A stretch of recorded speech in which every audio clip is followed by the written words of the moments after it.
Pada saat sekolah, kita selalu diajarkan pada momentum paling bersejarah dalam perjalanan bangsa Indonesia. Bagaimana saat Presiden Soekarno mengumumkan kemerdekaan bangsa ini kepada seluruh dunia, yang menandai berakhirnya masa penjajahan selama lebih dari 3 abad lamanya. Penjajahan Belanda dan pendudukan Jepang di wilayah Nusantara saat itu telah meninggalkan luka yang mendalam bagi rakyat Indonesia. Penindasan, kerja rodi, dan tanam paksa seolah telah menjadi hal yang umum terjadi di masa itu. Sehingga pada 17 Agustus 1945, saat Presiden Soekarno memproklamasikan kemerdekaan, rakyat Indonesia begitu bersemangat untuk merayakan kemerdekaannya.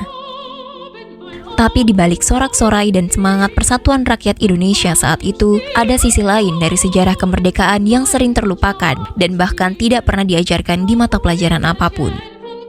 Sejarah kelam masa-masa setelah proklamasi kemerdekaan sebagian dipenuhi dengan kekacauan, pertempuran berdarah, konflik internal, dan pengkhianatan. Banyak pejuang yang gugur bukan hanya di medan perang saat melawan penjajah, tapi juga akibat konflik sesama anak bangsa.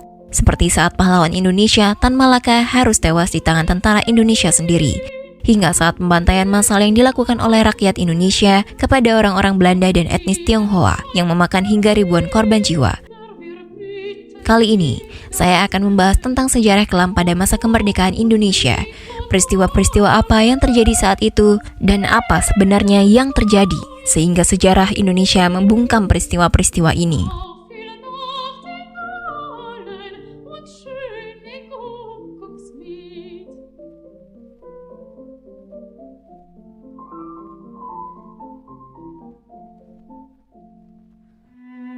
Setelah Indonesia memproklamasikan kemerdekaannya pada tahun 1945, bukan berarti penjajahan dan kekacauan saat itu langsung berakhir begitu saja.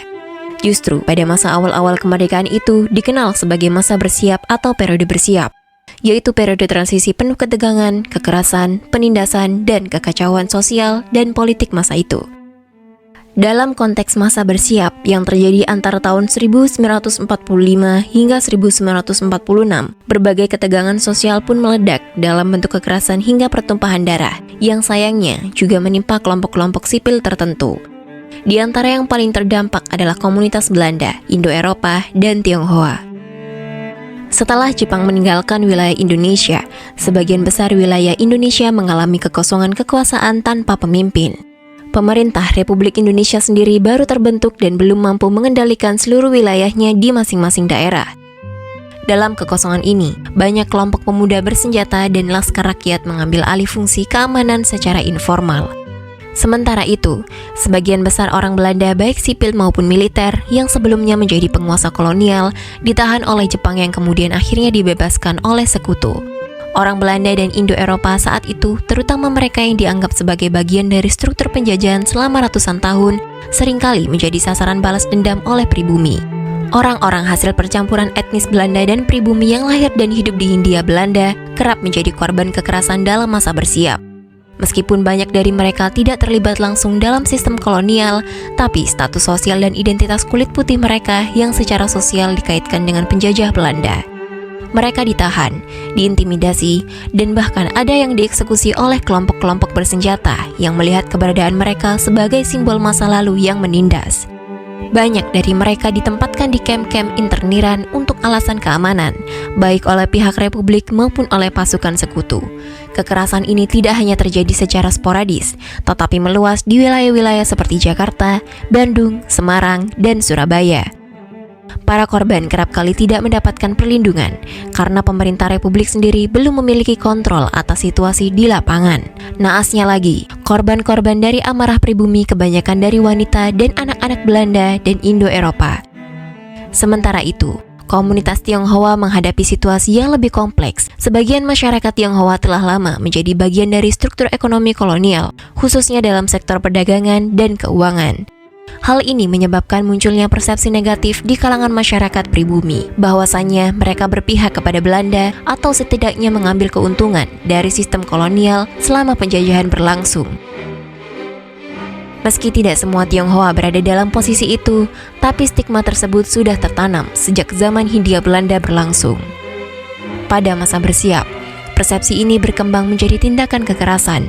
sejumlah tokoh dan warga Tionghoa menjadi korban penjarahan, pengusiran, bahkan pembunuhan oleh kelompok-kelompok laskar yang bertindak secara sepihak. Dalam beberapa wilayah, toko-toko milik etnis Tionghoa dijarah dan terjadi pemaksaan untuk mendukung republik secara mutlak, bahkan terhadap mereka yang bersikap netral. Banyak keluarga Tionghoa yang mengungsi ke kota-kota besar atau mencari perlindungan kepada pasukan sekutu. Namun, perlu digarisbawahi bahwa tindakan kekerasan ini tidak mencerminkan kebijakan resmi Republik Indonesia. Pemerintah pusat saat itu, seperti Sultan Syahrir dan Syarifuddin, justru berupaya menenangkan situasi dan mengajak seluruh kelompok etnis, termasuk warga Tionghoa, untuk bersatu dalam semangat kebangsaan. Beberapa tokoh Tionghoa bahkan aktif dalam perjuangan kemerdekaan dan menjadi bagian dari struktur pemerintahan awal Republik. Dengan demikian, penindasan terhadap orang Belanda dan Tionghoa dalam masa bersiap merupakan bagian dari dinamika revolusi sosial yang kompleks, di mana dendam sejarah, kekosongan kekuasaan, dan ketegangan antar kelompok melebur dalam situasi yang tidak terkendali. Tragedi-tragedi ini mengingatkan kita bahwa perjuangan kemerdekaan tidak hanya penuh heroisme, tetapi juga syarat luka dan pelajaran sejarah yang mendalam. Tragedi yang menimpa komunitas Indo-Eropa dan Tionghoa selama masa bersiap menunjukkan sisi kelam dari sebuah revolusi kemerdekaan. Di tengah euforia pembebasan, kebencian lama, ketimpangan sosial, dan dendam sejarah menciptakan ruang bagi kekerasan terhadap kelompok-kelompok yang dianggap bukan bagian dari bangsa. Mengingat dan memahami peristiwa ini secara jujur bukan berarti menodai perjuangan kemerdekaan, melainkan memperkaya kesadaran sejarah agar bangsa Indonesia dapat membangun masa depan yang lebih inklusif dan adil tanpa mengulang kesalahan serupa.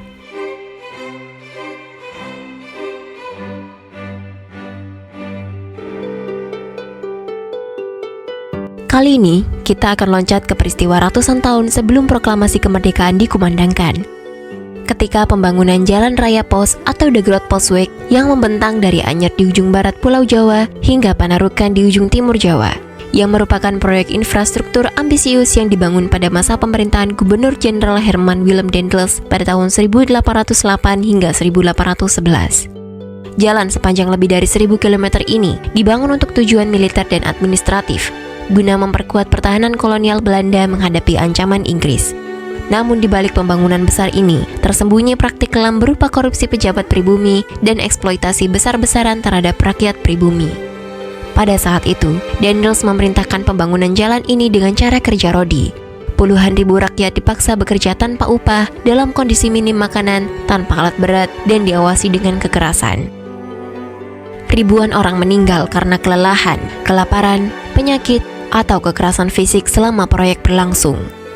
Dalam pelaksanaan proyek ini, bupati-bupati pribumi di berbagai wilayah Pulau Jawa diberi tanggung jawab untuk menyediakan tenaga kerja dan logistik makanan dan kebutuhan lainnya.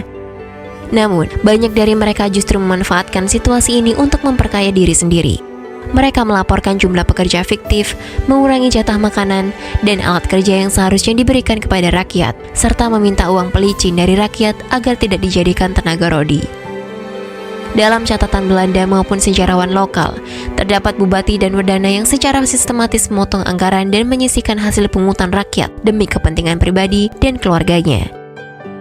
Contohnya, di beberapa wilayah seperti Cirebon dan Banyumas ditemukan laporan mengenai tenaga kerja yang melebihi jumlah sebenarnya, karena pejabat pribumi menagih dana atau logistik dari pemerintah kolonial atas nama pekerja yang tidak pernah ada. Hal ini memperparah penderitaan rakyat karena korupsi tersebut mengurangi suplai makanan, pakaian, bahkan perawatan bagi mereka yang sakit. Praktik korupsi ini menunjukkan bahwa tidak semua penderitaan rakyat saat penjajahan sepenuhnya berasal dari kekuasaan kolonial. Sebagian elit lokal, terutama para bangsawan dan pejabat, menjadi sumber permasalahan sesungguhnya saat itu. Mereka rela mengorbankan rakyatnya sendiri dengan dalih menjalankan perintah pemerintah Hindia Belanda. Jalan Raya Pos yang hari ini menjadi tulang punggung jalur Pantura menyimpan sejarah kelam pembangunan yang berdarah. Selain menjadi simbol kerja paksa dan kekejaman kolonial, proyek ini juga menunjukkan bahwa korupsi dan pengkhianatan oleh sebagian elit pribumi turut memperparah penderitaan rakyat Indonesia. Sejarah ini menjadi pengingat bahwa kekuasaan tanpa moral bisa menindas, bahkan jika berasal dari bangsa sendiri.